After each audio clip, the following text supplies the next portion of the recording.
The Vampire. Introduction. The superstition upon which this tale is founded is very general in the East. Among the Arabians it appears to be common. It did not, however, extend itself to the Greeks until after the establishment of Christianity, and it has only assumed its present form since the division of the Latin and Greek churches, at which time, the idea becoming prevalent that a Latin body could not corrupt if buried in their territory, it gradually increased, and formed the subject of many wonderful stories, still extant, of the dead rising from their graves, and feeding upon the blood of the young and beautiful.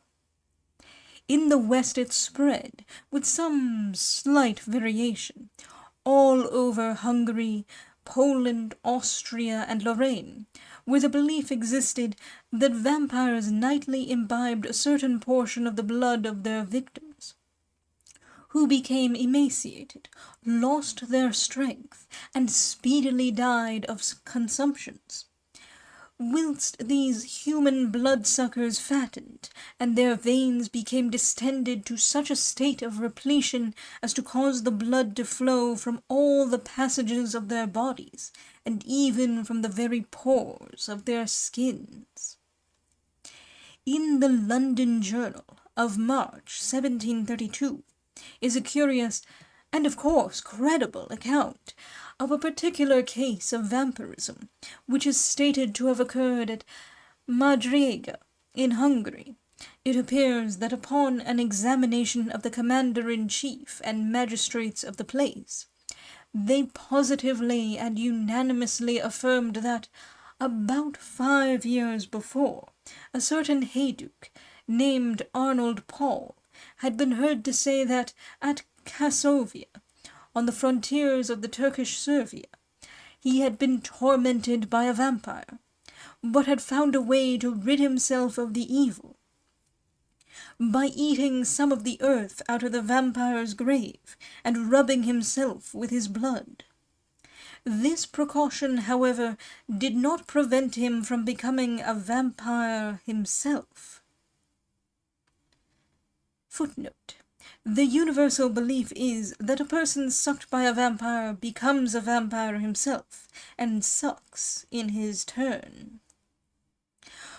For about 20 or 30 days after his death and burial, many persons complained of having been tormented by him, and a deposition was made that 4 persons had been deprived of life by his attacks.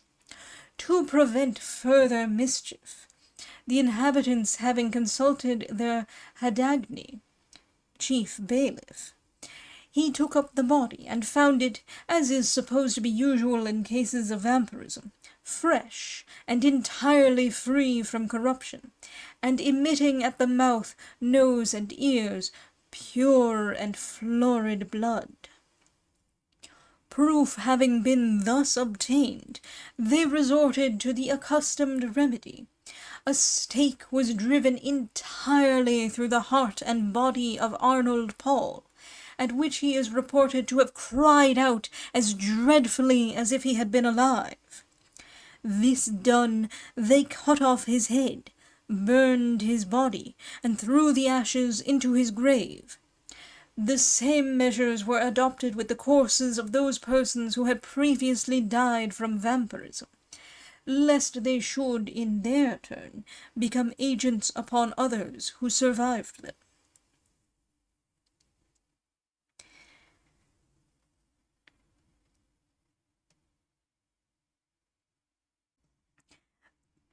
This monstrous rhodomontade is here related, because it seems better adapted to illustrate the subject of the present observations than any other instance which could be adduced. In many parts of Greece it is considered as a sort of punishment after death, for some heinous crime committed whilst in existence, that the deceased is not only doomed to vampirize, but compelled to confine his infernal visitations solely to those beings he loved most while upon earth, those to whom he was bound by ties of kindred and affection. a supposition alluded to in the Jiao.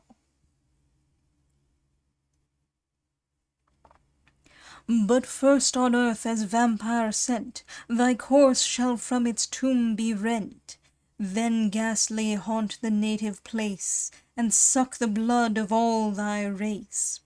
There from thy daughter, sister, wife, at midnight drain the stream of life, yet loathe the banquet which perforce must feed thy livid living corse.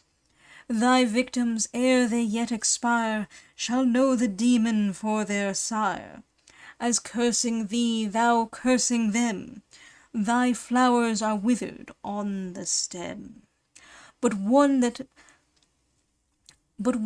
for thy crime must fall, the youngest, best beloved of all, shall bless thee with a father's name, that word shall wrap thy heart in flame. Yet thou must end thy task and mark her cheek's last tinge, her eye's last spark, and the last glassy glance must view which freezes o'er its lifeless blue. Then with unhallowed hand shall tear the tresses of her yellow hair, of which in life a lock when shorn, affection's fondest pledge was worn, but now is borne away by thee, memorial of thine agony. Yet with thine own best blood shall drip thy gnashing tooth and haggard lip. Then stalking to thy sullen grave, go, and with ghouls and afrits rave, till these in horror shrink away from spectre more accursed than they. Mr. Southey has also introduced in his wild but beautiful poem of Talaba the vampire course of the Arabian maid Oneza, who is represented as having returned from the grave for the purpose of tormenting him she best loved whilst in existence. But this cannot be supposed to have resulted from the sinfulness of her life, she being portrayed throughout the whole of the tale as a complete type of purity and innocence.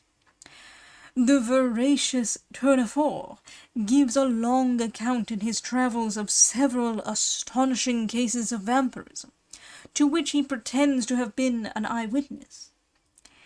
And Calmet, in his great work upon this subject, besides a variety of anecdotes and traditionary narratives illustrative of its effects, has put forth some learned dissertations, tending to prove it to be a classical as well as barbarian error. Many curious and interesting notices on this singularly horrible superstition might be added, though the present may suffice for the limits of a note, necessarily devoted to explanation, and which may now be concluded by merely remarking that though the term vampire is the one in most general acceptation, there are several others synonymous with it, made use of in various parts of the world, as Vrukoloka, Vardulacha, Ghoul, Brukoloka, etc.,